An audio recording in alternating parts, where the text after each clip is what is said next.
Horse guys, selamat datang kembali di channel Paredang TV. Kali ini aku akan membagikan video 7 fakta menarik tentang pembangunan tol tebing tinggi sampai ke Parapat. Sebelumnya aku mau ucapkan terima kasih buat kalian yang udah ngeklik video ini. Untuk yang baru datang di channel ini, jangan lupa untuk dukung channel ini dengan klik tombol subscribe-nya agar channel ini semakin berkembang dan tentunya aku semakin semangat dalam membuat video setiap harinya. Langsung saja kita masuk fakta yang pertama. Yang pertama, biaya dan sumber dana.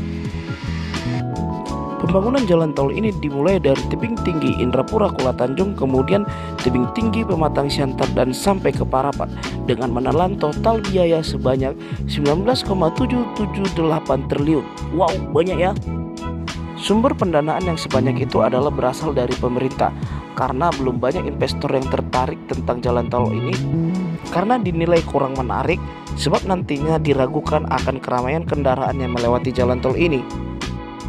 Akan tetapi karena jalan tol ini nantinya akan terhubung ke Danau Toba yang merupakan kawasan strategis pariwisata nasional, jadi pemerintah sangat sungguh-sungguh dalam membangun jalan tol ini. Fakta yang kedua terbagi menjadi 6 seksi. Seksi yang pertama, tebing tinggi Indrapura dengan panjang 20,4 km dengan status masih dalam konstruksi. Seksi yang kedua, Indrapura Kuala Tanjung dengan total panjang 18,05 km sampai saat ini statusnya masih dalam proses konstruksi. Yang ketiga, tebing tinggi Serbelawan dengan panjang 30 km, status juga masih dalam konstruksi. Seksi yang keempat, Serbelawan sampai ke Pematang Siantar dengan total panjang 28 km, statusnya juga masih dalam konstruksi. Seksi yang kelima, Pematang Siantar Seribu Dolok dengan total panjang 22,3 km. Dan yang terakhir, seksi 6 Seribu Dolok sampai ke Parapat dengan total panjang 16,7 km. Seksi 5 dan seksi 6 statusnya masih dalam pengajuan Green Book. Fakta yang ketiga dikerjakan oleh 3 perusahaan milik negara.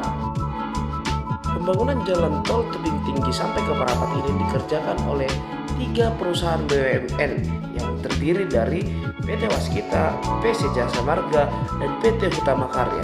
Ketiga perusahaan ini melebur menjadi satu dengan nama yaitu PT Hutama Marga Waskita. PT Hutama Karya memiliki andil yang lebih besar dari 2 perusahaan yang lain karena dia memiliki porsi yang lebih banyak dari 2 perusahaan yang lain.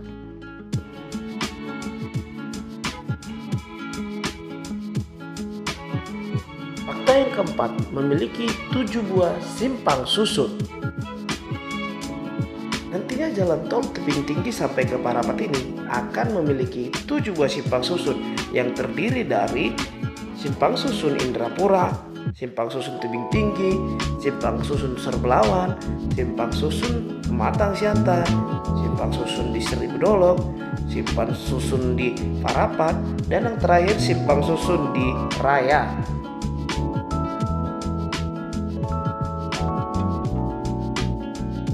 Fakta yang kelima dilengkapi dengan teknologi serat fiber optik.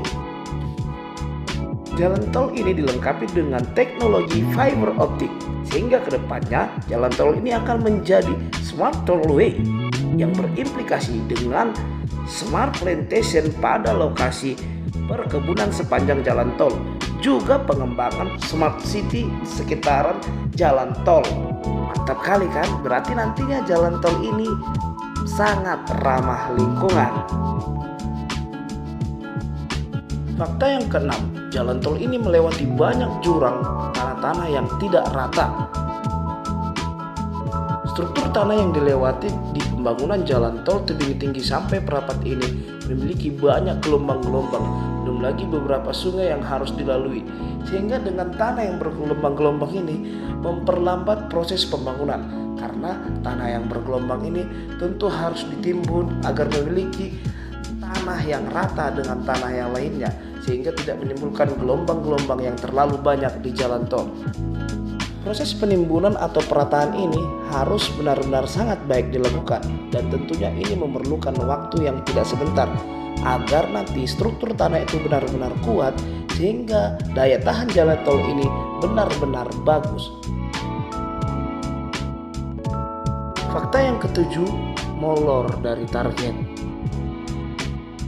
Pada awal rencana pembangunan tol tebing tinggi sampai ke Parapat ini adalah pada tahun 2017 dan ditargetkan itu pada tahun 2020 sudah beroperasi. Akan tetapi sampai sekarang sudah hampir pertengahan tahun 2021, satu ruas tol pun belum ada yang terhubung. Hal ini terjadi karena beberapa faktor, akan tetapi faktor utama penyebabnya adalah gara-gara badai COVID-19 yang menyerang negara Indonesia dan tentunya banyak proyek-proyek yang menjadi terhenti. Oke guys, demikianlah 7 fakta menarik tentang pembangunan jalan tol tebing tinggi sampai ke Parapat. Kita doakan semoga pembangunan berjalan dengan lancar tanpa memiliki kendala apapun. Terima kasih buat kalian yang udah nonton dari awal sampai akhir. Jangan lupa tinggalkan jejak kalian di video ini dengan klik tombol like dan komen video ini. Buat kalian yang baru singgah di channel ini, jangan lupa dukung channel ini dengan klik tombol subscribe-nya. Akhir kata saya ucapkan terima kasih. Horas, horas, horas.